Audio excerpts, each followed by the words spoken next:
Oh, yeah. For the shoreline board. Is there a motion to select the newest shoreline protection board member? Jennifer?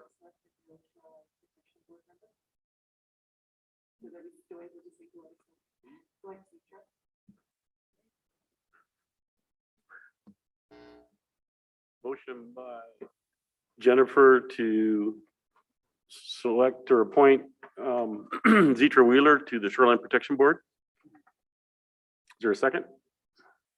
Second by Anita. All those in favor?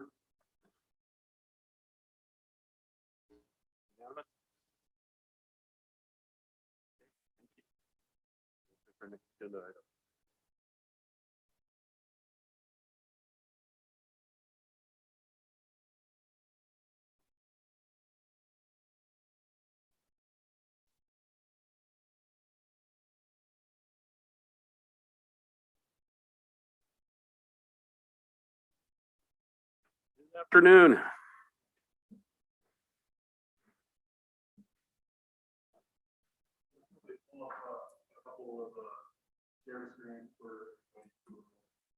Okay, would you please press the mic if you get the red light? Yeah, I'm gonna pull some documents up and I'll share screen here in a second. Thank you.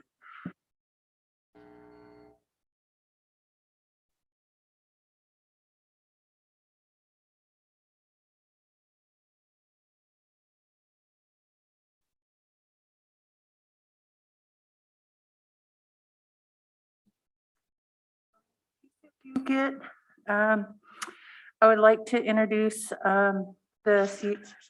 My name is Regina Madplume. I'm a Confederated Salish and Kootenai member. Kootenai. This is my husband, Patrick Iwaki. I'll let him do a little introduction for himself.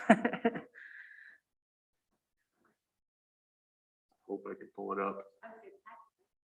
Yeah, can you please? Yeah, and the council can just review it as she.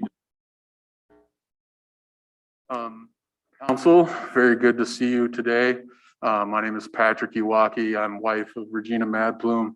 I've met, husband, husband of Regina Madplume, and also a father of 4 beautiful children that we have.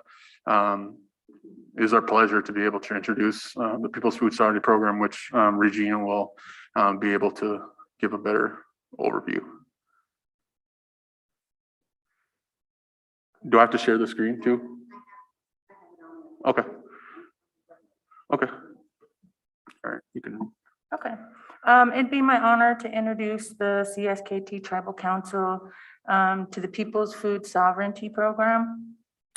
We are an Indigenous-led, fiscally sponsored grassroots organization, and we've been in existence since 2020 in the response of the COVID-19 pandemic. Our mission statement is to implement crucial food sovereignty projects and programs for the tribal community living on the Flathead Indian Reservation by exercising tribal self-determination to decrease cases of food security, preserve cultural resources, and develop Indigenous curriculum for K through 12 and post-secondary education. People's Food Sovereignty Program was created utilizing the educations the co-founders received at Salish Kootenai College on the Flathead Reservation in tribal historic preservation and tribal administration and governance. As our guiding document, we have created a food sovereignty implementation plan for tribal governments. This was specifically done for CSKT, but can also be customized for other tribal entities. The Flathead Reservation is homelands to Confederated Salish and Kootenai tribes, but is also home to the diverse tribal community that resides throughout the entire reservation. People's Food Sovereignty works in all levels of food sovereignty, from advocating policy at the state and federal level to the ground level work needed to implement and carry out projects and programs to serve tribal households and community members. Our initial projects included lobbyist work in the 2020 to 21 Montana State Legislative Session, advocacy of an implementation plan to the CSKT tribal government, collaborations with the U.S. Fish and Game, the National Bison Range, the CSKT to distribute cold elk to tribal households on the reservation. We are currently in our second year of the program and have expanded our participants and meat supply. This summer, we collaborated with local community organizers, members, and grant funding to distribute 51 garden beds with soil, fertilizers, tools, and starter plants to tribal households on the reservation. The People's Food Sovereignty has recently received 3 grants from First Nations Development Institute to work on various aspects of food sovereignty, as well as received monetary donations and volunteers from the local region. The People's Food Sovereignty program is focused on working to change the current food system that has been forced on the tribal community and transition to a native-owned food system that encompasses traditional ecological knowledge and values in a contemporary world. We rely on the support of organizations and community members who value the People's Food Sovereignty program's attempt at localizing our food sources and the positive effects it provides to the health, economy, and overall wellness of the tribe and the greater community. So in our presentation, we also want to bring up our next document, Jen.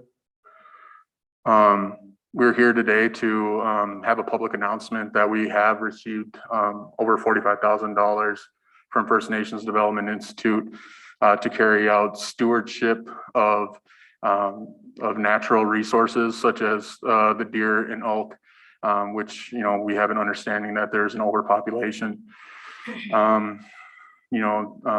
In our efforts to expand our capacity and our ability to ensure that we are serving as much tribal participation as possible, we are in dire need of space, definitely freezer space to be able to hold this meat and other needs of our other programs and projects.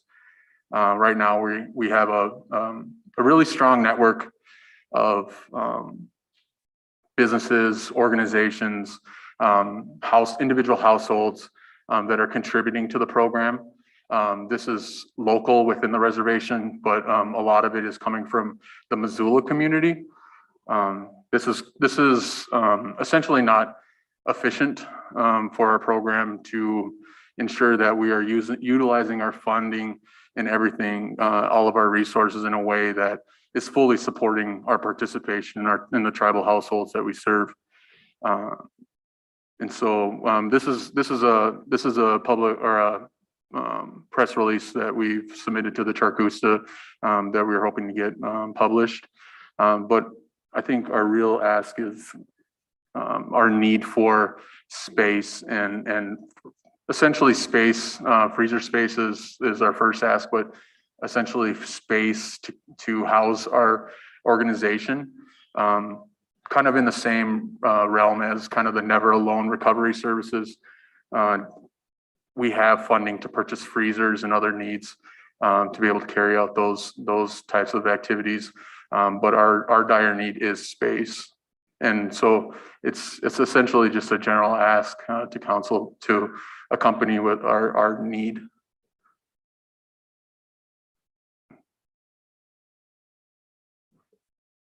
Any questions, Carol? You know, there's a lot of this issue, or not, I don't call it an issue, I guess, a lot of opportunity in this area for help for people in the way of food sovereignty. And I almost think that we're getting inundated with, I don't know about requests like this, but with how much assistance is becoming available. And I almost think people can be overwhelmed. And the reason why I say this is because I work at the Bread Basket. I volunteer there.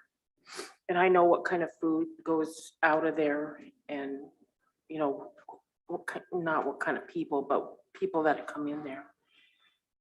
And I noticed since our tribal food sovereignty program, and not necessarily, it wasn't up and running yet, but we were giving out food boxes. I remember boxes of fruit. And it slowed down the Bread Basket so much that they had a lot of food on the shelves. And I'm kind of wondering if the system is almost getting overloaded.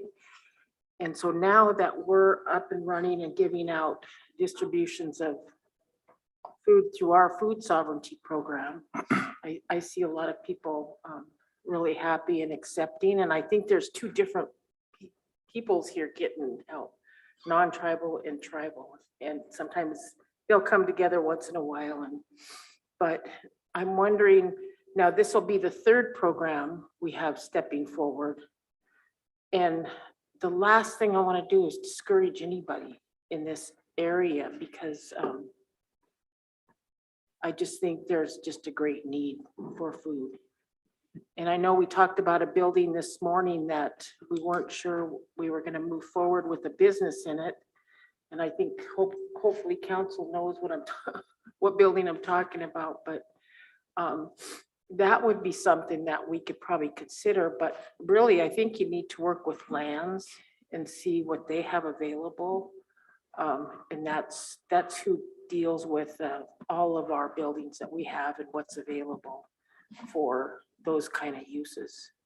So, Mr. Chairman, you know, that's what I would suggest is that they talk to lands and look at that and see if they have anything available.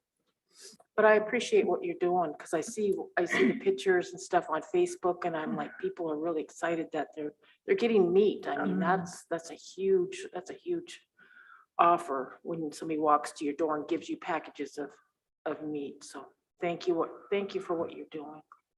For sure. And to touch on what Councilwoman Langford was discussing is something unique about our program is that we're not necessarily asking the household to come to us. We deliver to each household.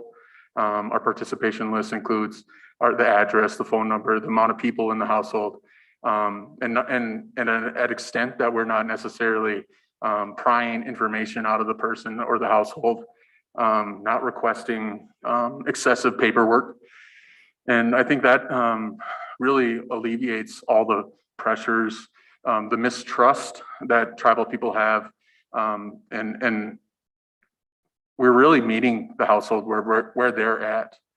And I think, you know, these are just our few programs and projects that we've implemented thus far, but we have a whole gamut of other projects and programs that will essentially elevate the food sovereignty and security of the tribal community here on the reservation to an extent that the efforts that we put in will kind of go into the non-tribal community as well.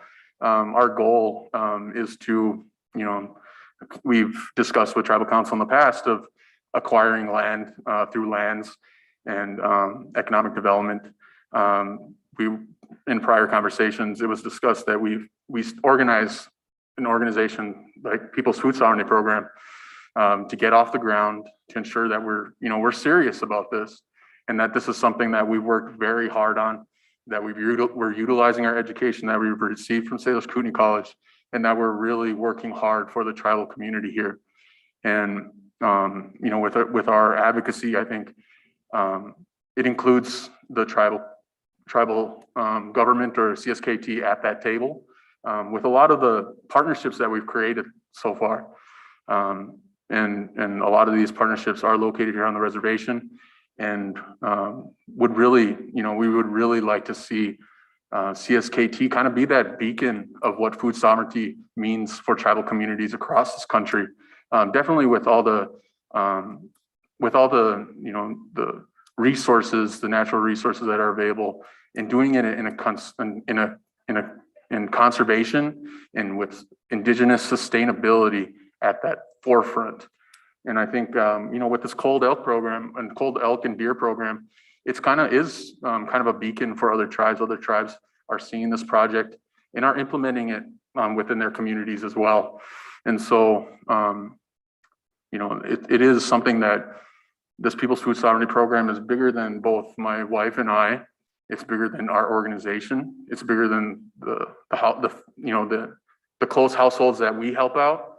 It's something that it's a beautiful organization, and the relationships that we've developed so far, it's amazing how much healing that is needed, and also how many people are willing to help heal as well.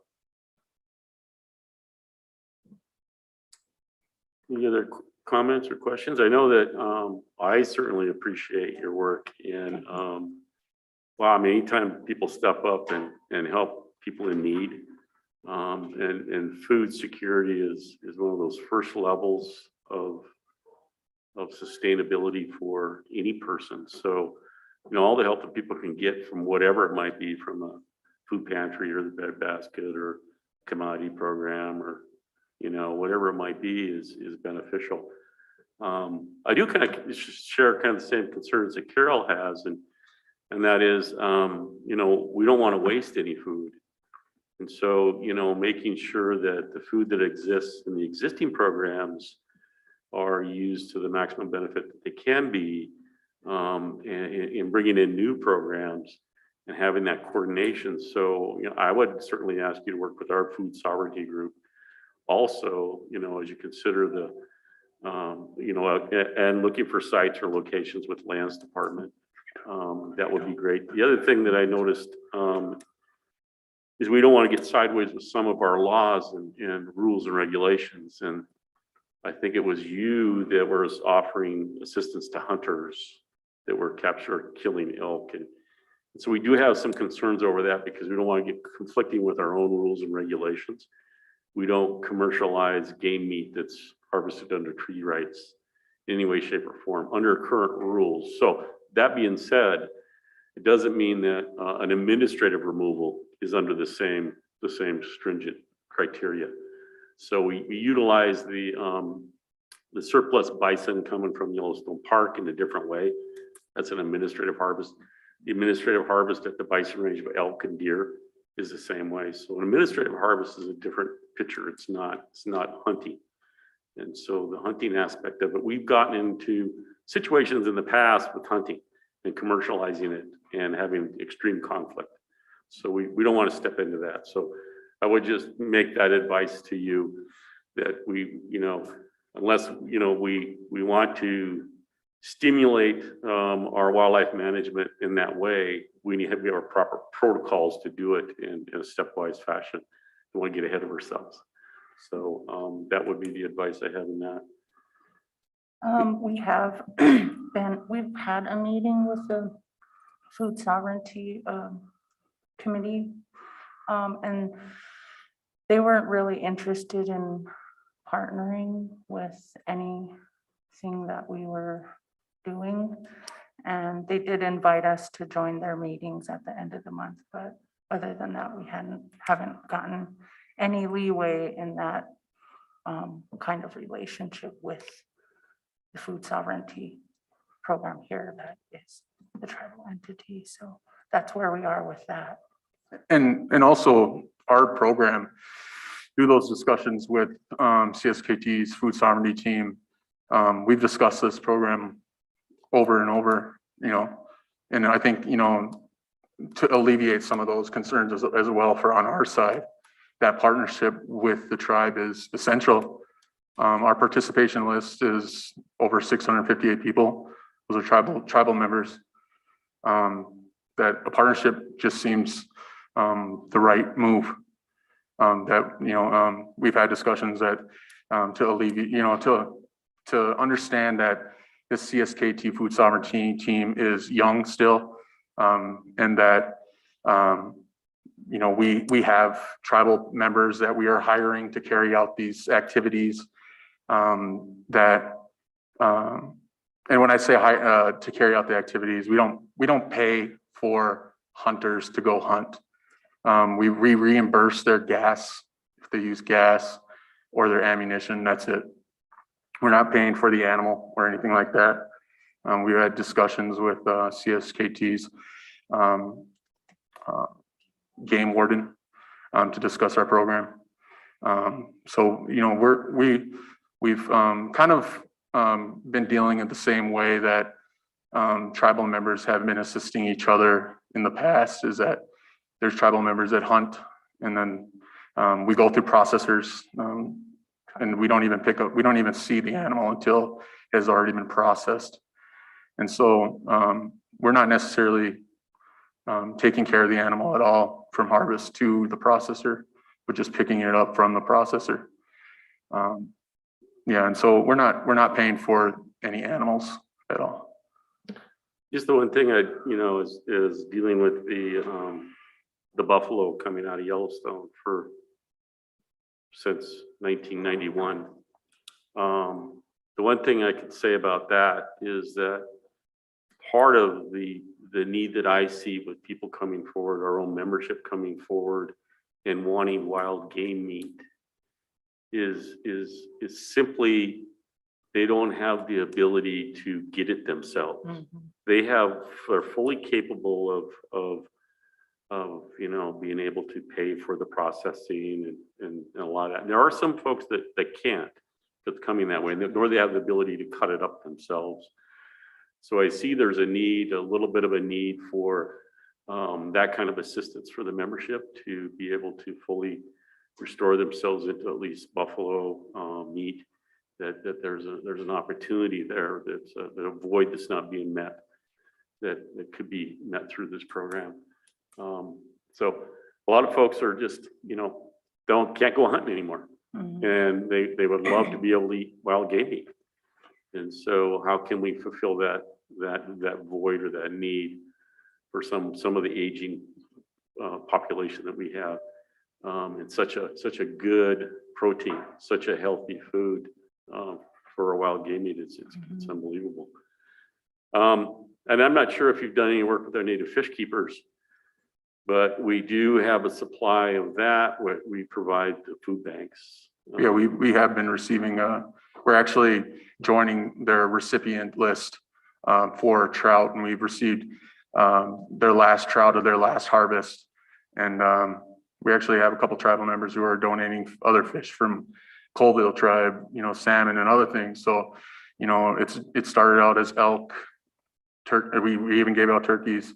We're giving out deer now. We're giving out trout. We're giving out salmon. It's a beautiful program, and we really appreciate the assistance. Yeah. We also noticed there was an article in the paper a few weeks back about there was not enough young hunters. They were losing the young people to not being able to hunt. But from our list that we've gathered, we've got nothing really but young hunters. So that was kind of a really awesome deal that, this totally just brought about all this unity within our people, that, we have all these young men out here that were willing to hunt. And when we, they're like, yeah, we wanted to go hunting. We just don't have anybody really to hunt for. And now that, we put that out, and now we have a few, guys that are just wanting to go hunt because they know our meat is going back to our people. It's healthier, and so that was one good thing that we are finding in our data right now. So, yeah. That's good. Appreciate that. So if there's an opportunity for council to direct the lands to work with us, or something that is something more substantial to kind of what we're asking for, that's what we're hoping for. A lot of the times, just our conversations, don't end in solutions, and we're really hoping for a solution this time. go ahead, Lynn. Is there a specific area or location you guys would prefer? Well, in our conversations with CSKT's food sovereignty team, we were requesting the Kicking Horse Chop Corps, which I have experience working in as a member of the Flathead Reservation Community Action when we're distributing 500 participants a week that I've utilized that kitchen before. But again, our ask isn't necessarily kicking horse, because I know the CSKT food sovereignty team kind of has a need for that too as well. Also collaborating with the CSKT food sovereignty team is something that we're very interested in as well. But just space in general, if there's any like office space or space that we can utilize to store freezers that we purchase, that's kind of our biggest ask. With electricity, of course. Well, we'll still need you to consult with the lands department, because they have the inventory, they know what space is available on working out what that might be. So, Okay. and in regard to our sovereignty group, I would just encourage you to continue to meet with them. And part of the advancement is continued dialogue and how we can work together and how we can advance this. Because I want to make sure Carol's point is well taken. I know of the food basket. I know how we donated to all the food banks in Western Montana with our native fish keepers in in that reduction program. So I don't want to see any waste, for sure. I'm sure that's the way my colleagues up here feel. Neither do you. So we'd want to take your effort and maximize it to fill the voids where those voids are, and utilize existing programs that are already established as best we can. And when listening to you, I'm hearing you're filling voids that are niches that are vacant right now, which is good. And that's a movement forward. So I thank you for your work, and appreciative of it. Thank you. Any other comments from council? Yeah, Anita. Thank you, Mr. Chair. Good to see you both again. Good to see you. I guess I've got two questions. I'm wondering with shelf life, how long you're having to hold the products that you're getting. I mean, do you get them in and it's right out, or does it depend on the time of year? This meat program, essentially we have a participation list. We have we schedule it in a way that we can get them done relatively efficiently. So when we get meat, it's in and out, essentially.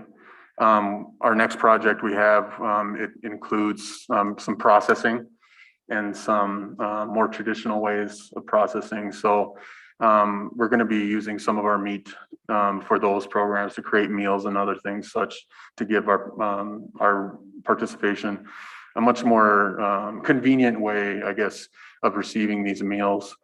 And so, yeah, it comes in and out pretty well. Thank you. Any other comments or questions? Well, thank you, Regina and Patrick, for coming in. Yeah, for sure. Great information. Would you like us to conversate with Lands? Is that what would you like? Okay, Okay. all righty. Yeah, thank you for your time. Oh, Yeah, thank you. Thank you. And good luck. Yes, for sure.